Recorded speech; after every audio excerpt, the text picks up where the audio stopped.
Assalamualaikum warahmatullahi wabarakatuh. Nama saya Serlina, NIM 1057211118120. Saya akan memaparkan tentang pengenalan karya ilmiah. Karya ilmiah adalah tulisan yang berisikan ilmu pengetahuan dan kebenaran ilmiah yang disusun secara sistematis menurut metode penulisan ilmiah dengan menggunakan ragam bahasa resmi. Karya ilmiah ini merupakan laporan ilmiah yang dapat berupa laporan kegiatan dan penelitian. Karya ilmiah ini dibuat untuk kepentingan pengembangan ilmu pengetahuan dan bentuknya dapat berupa makalah, skripsi, dan laporan penelitian. Karya ilmiah merupakan karya tulis yang isinya berusaha memaparkan suatu pembahasan secara ilmiah yang dilakukan oleh seorang penulis atau peneliti. Tujuannya yaitu untuk memberitahukan suatu hal secara logis dan sistematis kepada para pembaca. Karya ilmiah ini biasanya ditulis untuk mencari jawaban mengenai suatu hal dan untuk membuktikan kebenaran tentang sesuatu yang terdapat dalam objek tulisan. Dengan demikian, sudah selayaknya jika tulisan ilmiah sering mengangkat tema seputar hal-hal yang baru atau aktual dan belum pernah ditulis orang lain. Adapun klasifikasi karangan karya ilmiah menurut bobot isinya, yaitu yang pertama, karangan ilmiah yang terdiri dari makalah, laporan, skripsi, tesis, dan disertasi. Yang kedua, karangan semi-ilmiah atau ilmiah populer yang terdiri dari artikel, editorial, opini, dan reportase. Dan yang ketiga yaitu karangan non-ilmiah yang terdiri dari anekdot, dongeng, hikayat, cerpen, novel, roman, dan naskah drama. Ketiga jenis tersebut memiliki karakteristik yang berbeda-beda. Yang pertama, karangan ilmiah yang memiliki aturan baku dan sejumlah persyaratan kasus yang menyangkut metode dan penggunaan bahasa. Sedangkan yang kedua yaitu karangan non-ilmiah adalah karangan yang tidak terikat pada persyaratan kasus. Sedangkan yang ketiga yaitu semi-ilmiah berada di antara kedua karangan tersebut. Dalam menulis karya ilmiah, isinya harus mengandung kajian pengetahuan ilmiah dengan menggunakan metode berpikir keilmuan dan membentuk tulisan keilmuan pula seperti logis dan empiris atau berdasarkan fakta, sistematis, lugas, jelas, dan objektif. Berdasarkan uraian yang telah saya paparkan, ditarik kesimpulan bahwa karya ilmiah adalah laporan tertulis dan dipublikasikan yang memaparkan hasil penelitian atau pengkajian yang telah dilakukan oleh seorang atau sebuah tim dengan memenuhi kaidah dan etika keilmuan yang dikukuhkan dan ditaati oleh masyarakat keilmuan. Pada dasarnya tulisan ilmiah dapat berwujud artikel, makalah, naskah, dan siaran radio. Sekian dan terima kasih. Assalamualaikum warahmatullahi wabarakatuh. Assalamualaikum warahmatullahi wabarakatuh. Perkenalkan, nama saya Suci Ramadhani, NIM 10572118720. Di sini saya akan menjelaskan ciri-ciri karya ilmiah. Yang pertama yaitu objektif. Keobjektifan ini menampakkan pada fakta dan data yang diungkapkan berdasarkan kenyataan yang sebenarnya, tidak dimanipulasi. Juga kesimpulan yang disampaikan berdasarkan bukti-bukti yang bisa dipertanggungjawabkan. Oleh karena itu, siapapun bisa mengecek atau memverifikasi kebenaran dan keabsahannya. Yang kedua yaitu netral. Kenetralan ini bisa terlihat pada pernyataan dan penilaian bebas terhadap kepentingan-kepentingan tertentu, baik itu kepentingan pribadi maupun kepentingan kelompok. Oleh karena itu, pernyataan yang bersifat membujuk, mengajak, dan mempengaruhi pembaca perlu dihindarkan. Kemudian yang ketiga, sistematis. Suatu karya ilmiah dikatakan sistematis apabila menggunakan pola pengembangan. Misalnya pola uraian, klasifikasi, kausalitas, dan sebagainya. Dengan demikian, pembaca mudah mengikuti dengan baik alur uraiannya. Yang keempat yaitu logis. Kelogisan suatu karya ilmiah yaitu berdasarkan pola nalar yang digunakan, baik itu pola nalar induktif maupun pola nalar deduktif. Jika suatu karya ilmiah bermaksud menyempilkan suatu fakta dan data, maka pola nalar yang digunakan adalah pola nalar induktif. Sebaliknya, jika suatu karya ilmiah bermaksud menyampaikan suatu kebenaran dari hipotesis atau teori, maka pola nalar yang digunakan yaitu deduktif. Yang kelima yaitu menyajikan fakta.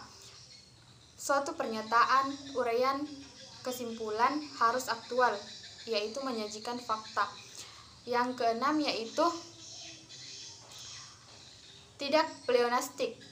Artinya suatu karya ilmiah menggunakan bahasa yang mudah dipahami, tidak berbelit-belit dan tepat pada sasaran. Yang ketujuh yaitu bahasa yang digunakan adalah bahasa ragam formal. Suatu karya ilmiah tidak boleh menggunakan bahasa resmi santai.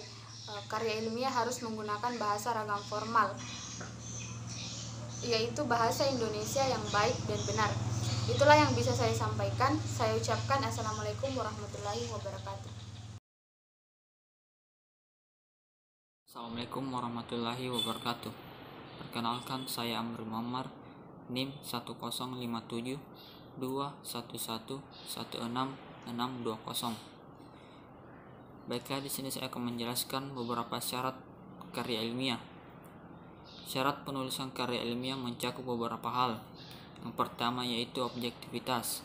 Objektivitas berhubungan dengan sikap penulis. Dalam hal ini, penulis harus bersikap objektif dalam mengungkapkan pendapatnya, apa adanya, tidak dibuat-buat, sehingga hasil tulisannya dapat dipertanggungjawabkan berdasarkan data yang ada. Yang kedua yaitu pola berpikir deduktif dan induktif. Pola berpikir deduktif adalah bertolak dari teori atau hal yang umum untuk menarik kesimpulan yang khusus. Sedangkan pola berpikir induktif yaitu cara berpikir atau menarik kesimpulan dari fakta-fakta khusus kepada fakta umum atau kalimat utamanya berupa kalimat yang bersifat umum. Yang ketiga yaitu sistematika. Karya tulis ilmiah harus disusun secara sistematika, artinya menuruti alur pemahaman yang runtut dari masalah sampai pada kesimpulan. Tata tulis baku berhubungan dengan sistematika. Penulisan karya ilmiah biasanya masing-masing lembaga mempunyai peraturan tata tulis yang berbeda. Akan tetapi pada dasarnya aturan tersebut mempunyai patokan yang sama. Tata tulis baku ini diperlukan karena yang pertama itu dapat memperlancar komunikasi hasil penelitian. Yang kedua memudahkan penilaian atau pertanggungjawabannya. Yang ketiga yaitu mempercepat penyebarluasan tanpa membutuhkan penyusunan kembali. Adapun beberapa tata cara penulisan ilmiah. Yang pertama yaitu kutipan. Kutipan merupakan penulisan kembali pendapat atau hasil karya tulis orang lain, baik langsung maupun tidak langsung. Pada umumnya kutipan dibedakan menjadi dua, yaitu kutipan langsung dan kutipan tidak langsung. Kutipan langsung ditulis persis dengan aslinya, baik kata ejaan maupun tanda bacanya. Kutipan seperti ini biasanya digunakan untuk mengutip rumus peraturan hukum, surat keputusan, peribahasa, definisi, dan lain-lain. Secara umum, kutipan langsung dibedakan menjadi dua kutipan langsung. Dibedakan menjadi dua, yaitu kutipan langsung panjang dan kutipan langsung pendek. Kutipan langsung panjang ditulis lebih dari 3 baris. Ditulis sendiri dalam alinea baru dengan perubahan spasi. Baris pertama kutipan dituliskan pada ketukan ke-8 dari margin kiri. Baris berikutnya dimulai pada ketukan ke-5. Kutipan langsung pendek tidak lebih dari 3 baris, dituliskan langsung dalam kalimat penulis di antara tanda petik 2 dan tanpa perubahan spasi. Kutipan tak langsung ini merupakan uraian penulisan dengan kata-kata sendiri berdasarkan pendapat atau hasil karya penulis lain. Tetapi pendapat pribadi tidak boleh dikemukakan di dalamnya. Penulisan tanpa tanda petik dan spasi. Sumber asal kutipan dapat dituliskan langsung dengan mencantumkan nama penulis, tahun terbit, dan halaman buku. Kedua yaitu catatan kaki. Catatan kaki yaitu keterangan-keterangan atas teks karangan yang ditempatkan pada kaki halaman. Apabila ditempatkan pada akhir bab dan akhir karangan, maka catatan semacam ini disebut keterangan. Jenis catatan kaki terdiri dari penunjukan sumber, catatan penjelas, dan gabungan sumber dan penjelas. Adapun tujuan penulisan catatan kaki yaitu menyusun pembuktian, menyatakan utang budi, menyampaikan keterangan tambahan, merujuk bagian teks lain. Hal-hal yang harus diperhatikan dalam penulisan catatan kaki meliputi yaitu hubungan catatan kaki dan teks menggunakan nomor urut dan penunjukan. Untuk memudahkan catatan kaki, hal yang perlu dihindari ialah memulai nomor urut baru pada setiap bab. Dalam penulisan catatan kaki yang menggunakan mesin ketik atau komputer, perlu diperhatikan teknik penempatannya atau spasi. Untuk menghindari pencatatan sumber yang diulang-ulang, digunakan singkatan-singkatan dari bahasa Latin sebagai pengganti sumber. Pemakaian sumber tersebut sebagai berikut. Pertama yaitu ibid dan kata ibidem, artinya sama. Maksudnya menyatakan bahwa kutipan itu diambil dari sumber dan halaman yang sama, yang datanya telah dicantumkan dengan dicantumkan dengan lengkap sebelum kutipan tersebut. Jadi di antara kutipan itu dengan kutipan sebelumnya tidak ada sumber lain. Bila halamannya saja yang berbeda dipakai ibid halaman. Bila halamannya saja yang berbeda dipakai ibid halaman. Loscit dari kata loco cotato, artinya pada tempat yang sama dengan sumber yang telah mendahulunya, begitu pula halamannya sama, hanya telah diselingi sumber lain. Contoh jauh hari, loscit.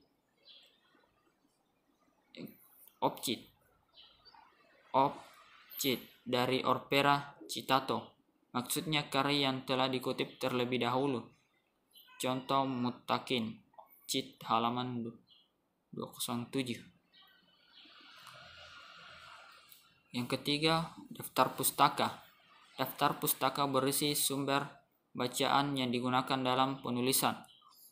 Komponen yang harus ada dalam daftar pustaka adalah nama pengarang, tahun terbit, judul buku, kota penerbit, dan nama penerbit.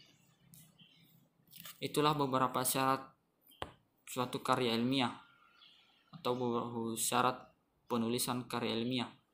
Terima kasih. Assalamualaikum warahmatullahi wabarakatuh. Assalamualaikum warahmatullahi wabarakatuh.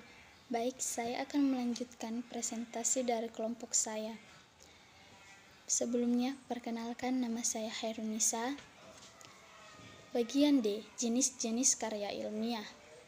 Pada prinsipnya, semua karya ilmiah adalah hasil dari suatu kegiatan ilmiah. Dalam hal ini, yang membedakan hanyalah materi, susunan, tujuan, beserta panjang pendeknya karya ilmiah tersebut. Secara garis besar, karya ilmiah diklasifikasikan menjadi dua, yaitu karya ilmiah pendidikan dan karya ilmiah penelitian. Yang pertama, karya ilmiah pendidikan. digunakan sebagai tugas untuk meresum pelajaran serta sebagai persyaratan mencapai suatu gelar pendidikan. Jenis-jenis karya ilmiah pendidikan sebagai berikut. A. Paper, atau lebih populer dengan sebutan karya tulis, adalah karya ilmiah yang berisi ringkatan resum suatu mata kuliah tertentu atau ringkasan dari suatu ceramah yang diberikan oleh dosen kepada mahasiswanya. Tujuan pembuatan paper adalah melatih mahasiswa untuk mengambil intisari mata kuliah atau ceramah yang diajarkan oleh dosen. Penulisan paper agak diperdalam dengan beberapa bab, antara lain bab 1 pendahuluan, bab 2 pemaparan data, bab 3 pembahasan atau analisis, dan bab 4 penutup yang terdiri dari kesimpulan dan saran. B. Praskripsi adalah karya ilmiah pendidikan yang digunakan sebagai persyaratan mendapatkan gelar sarjana muda. Karya ilmiah ini disyaratkan bagi mahasiswa pada jenjang akademik atau setingkat diploma 3 atau D3. Format tulisannya terdiri atas bab 1 pendahuluan, latar belakang pemikiran, permasalahan, tujuan penelitian atau manfaat penelitian dan metode penelitian. Bab 2 gambaran umum, yang berisi menceritakan keadaan lokasi penelitian yang dikaitkan dengan permasalahan penelitian. Bab 3 deskripsi data, yang berisi memaparkan data yang diperoleh dari lokasi penelitian. Bab 4 analisis, yang berisi pembahasan data untuk menjawab masalah penelitian. Dan bab 5 penutup, yang berisi kesimpulan penelitian dan saran. Bagian C, skripsi, adalah karya ilmiah yang mengemukakan pendapat penulis berdasarkan pendapat orang lain. Pendapat yang dianjurkan harus didukung oleh data dan fakta-fakta empiris yang objektif, baik yang berdasarkan penelitian langsung, observasi lapangan, maupun penelitian tidak langsung atau studi perpustakaan. Skripsi ini dituliskan sebagai syarat mendapatkan gelar sarjana atau S1. Pembahasan dalam skripsi harus dilakukan mengikuti alur pemikiran ilmiah, yaitu logis dan empiris. Bagian D, tesis, adalah suatu karya ilmiah yang sifatnya lebih mendalam daripada skripsi. Tesis merupakan syarat untuk mendapatkan gelar magister atau S2. Penulisan tesis bertujuan mensintesiskan ilmu yang diperoleh dari perguruan tinggi guna memperluas khazanah ilmu yang telah didapatkan dari bangku kuliah master. Khazanah ini terutama berupa temuan-temuan baru dari hasil suatu penelitian secara mendalam tentang suatu hal yang menjadi tema tesis tersebut. Bagian E, disertasi, yaitu suatu karya ilmiah yang mengemukakan suatu dalil yang dapat dibuktikan oleh penulis berdasarkan data dan fakta akurat. Dalil yang dikemukakan biasanya dipertahankan oleh penulisannya dari sanggahan-sanggahan senat, guru besar atau penguji pada suatu perguruan tinggi. Disertasi berisi hasil penemuan-penemuan penulis dengan menggunakan penelitian yang lebih mendalam terhadap suatu hal yang dijadikan tema dari disertasi tersebut. Penemuan tersebut bersifat orisinil dari penulis sendiri. Penulis disertai berhak menyandang gelar doktor. 2. Karya ilmiah penelitian terdiri dari beberapa jenis karya ilmiah. Jenis karya ilmiah penelitian sebagai berikut.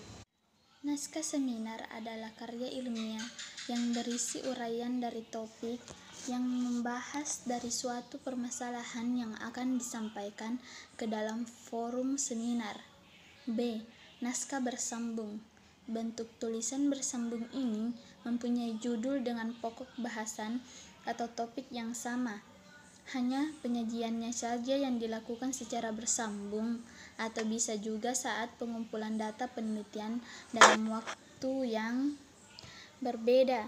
B. Laporan hasil penelitian adalah bagian dari bentuk karya ilmiah yang cara penulisannya dilakukan relatif singkat.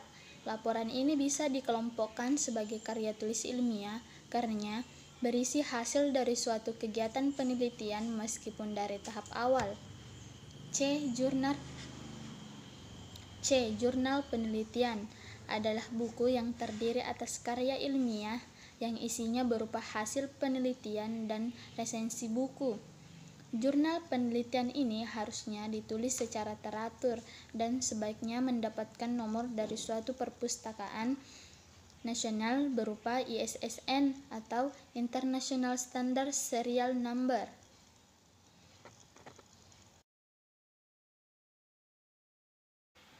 Bagian C. Skripsi adalah karya ilmiah yang mengemukakan pendapat penulis berdasarkan pendapat orang lain.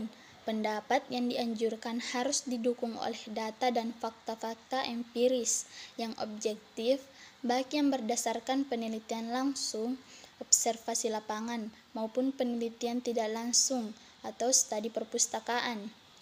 Skripsi ini dituliskan sebagai syarat mendapatkan gelar sarjana atau S1. Pembahasan dalam skripsi harus dilakukan mengikuti alur pemikiran ilmiah yaitu logis dan empiris. Bagian D. Tesis adalah suatu karya ilmiah yang sifatnya lebih mendalam daripada skripsi. Tesis merupakan syarat untuk mendapatkan gelar magister atau S2. Penulisan tesis bertujuan mensintesiskan ilmu yang diperoleh dari perguruan tinggi guna memperluas khazanah ilmu yang telah didapatkan dari bangku kuliah master. Khazanah ini terutama berupa temuan-temuan baru dari hasil suatu penelitian secara mendalam tentang suatu hal yang menjadi tema tesis tersebut.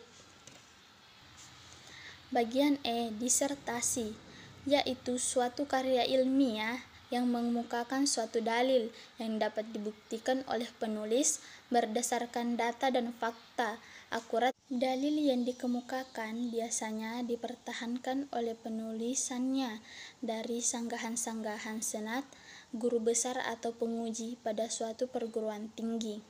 Disertasi berisi hasil penemuan-penemuan penulis dengan menggunakan penelitian yang lebih mendalam terhadap suatu hal yang dijadikan tema dari disertasi tersebut. Penemuan tersebut bersifat orisinil dari penulis sendiri. Penulis disertai berhak menyandang gelar doktor. 2. Karya ilmiah penelitian terdiri dari beberapa jenis karya ilmiah. Jenis karya ilmiah penelitian sebagai berikut. Naskah seminar adalah karya ilmiah yang berisi uraian dari topik yang membahas dari suatu permasalahan yang akan disampaikan ke dalam forum seminar.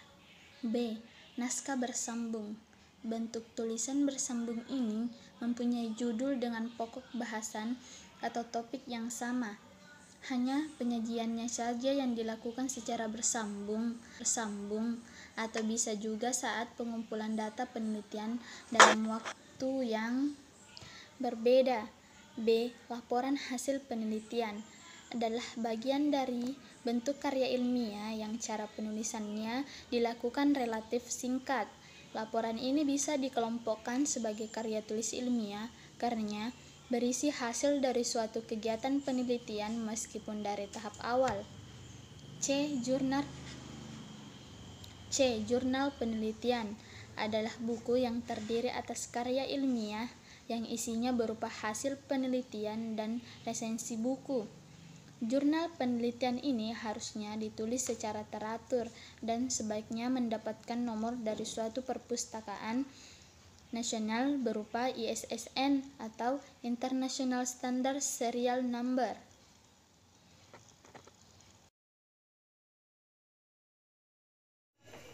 Assalamualaikum warahmatullahi wabarakatuh. Saya dari kelompok 2 Bahasa Indonesia.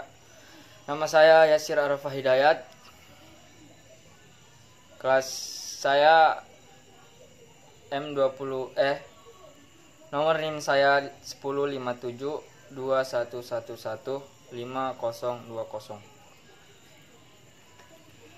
Saya akan melanjutkan menjelaskan dari bagian sistematika atau kerangka penyusunan karya ilmiah.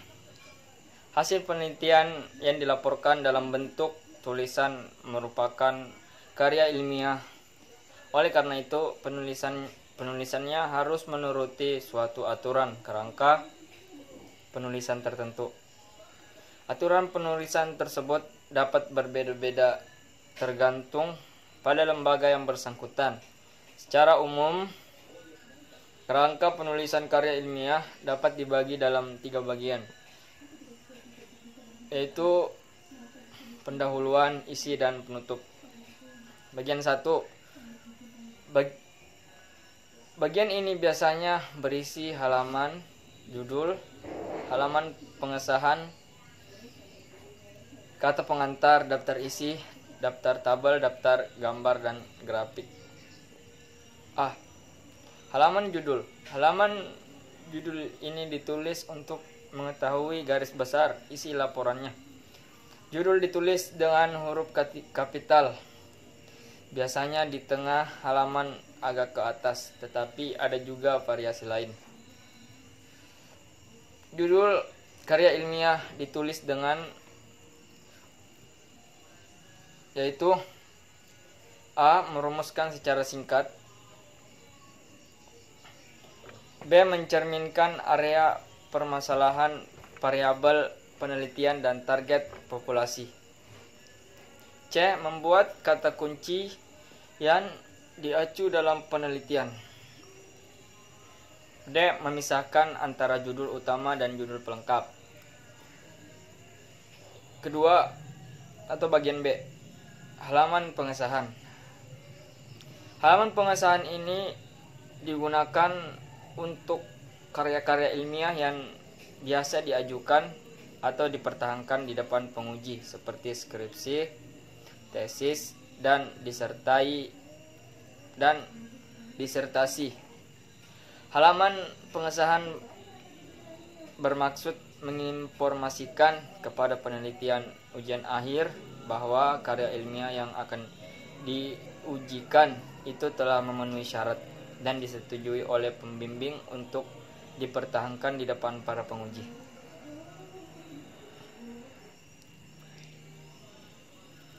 Bagian 3 atau C, kata pengantar. Dalam kata pengantar dicantumkan terima kasih untuk orang-orang, lembaga, organisasi, dan pihak-pihak lain yang membantu dalam mempersiapkan, melaksanakan, dan menyelesaikan karya ilmiah tersebut. Tulisan kata pengantar digabung dengan huruf kapital, simetris, dibalas atau dibatas bidang pengetikan dan tanpa tanda titik. Nomor 4 atau bagian D, halaman abstrak. Abstrak adalah ikhtisar atau inti dari sebuah karangan. Selain itu, abstrak juga bisa dikatakan ringkasan sebuah karangan. Hal-hal yang perlu dimuat di dalamnya adalah sebagai berikut. 1. Paragraf pertama, latar belakang masalah. Kedua, paragraf kedua, rumusan masalah, metode yang dipakai dalam penelitian, dan sumber data atau tempat data itu diperoleh. Ketiga, paragraf ketiga yaitu cara atau teknik menganalisis data.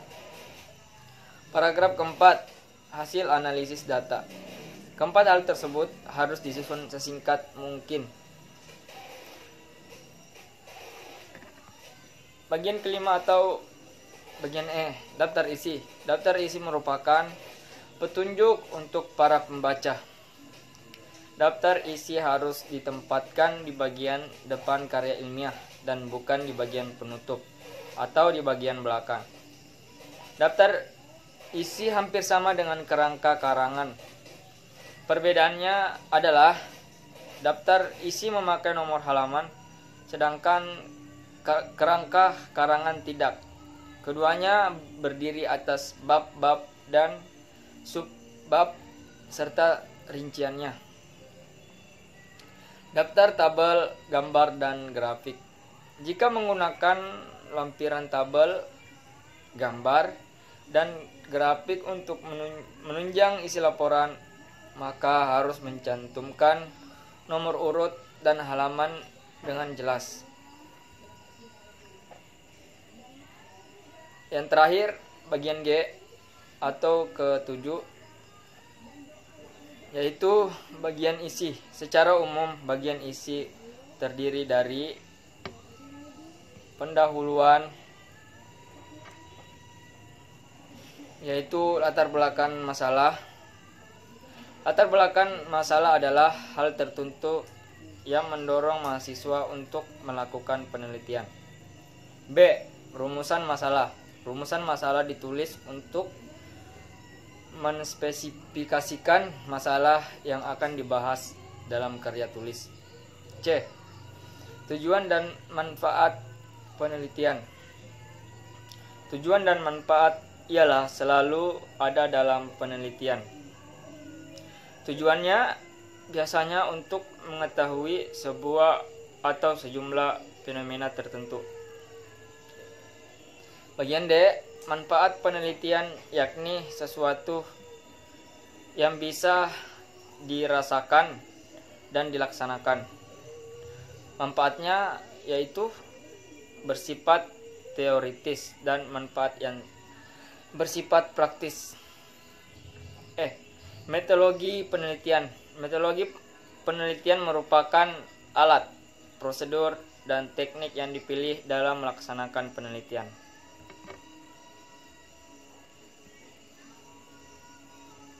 Berbagai hal-hal yang diperlukan dan digunakan dalam penelitian berlangsung. Hal-hal tersebut mencakup: nomor 1, metode yang digunakan dalam penelitian. Nomor 2, sumber data. Nomor 3, cara mengambil data. Nomor 4, cara menganalisis data. Nomor 5, cara menyimpulkan atau membuat simpulan. Landasan teori atau tinjauan pustaka. Landasan teori diletakkan pada bab 2 dan berisi uraian teoritis yang berhubungan dengan masalah penelitian dan konsep yang mendasari perumusan hipotesis. Dalam penelitian diperlukan 2 landasan, yakni teoritis dan metodologis. Kerangka teoritis adalah teori yang digunakan untuk membangun kerangka dalam penelitian. Ini yang pertama. Yang kedua, metodologis ialah hal ihwal yang berkaitan dengan desain penelitian, termasuk langkah-langkah pengumpulan dan pengolahan data dengan berbagai alasan. Sekian penjelasan dari saya. Kurang dan lebih mohon dimaafkan. Assalamualaikum warahmatullahi wabarakatuh.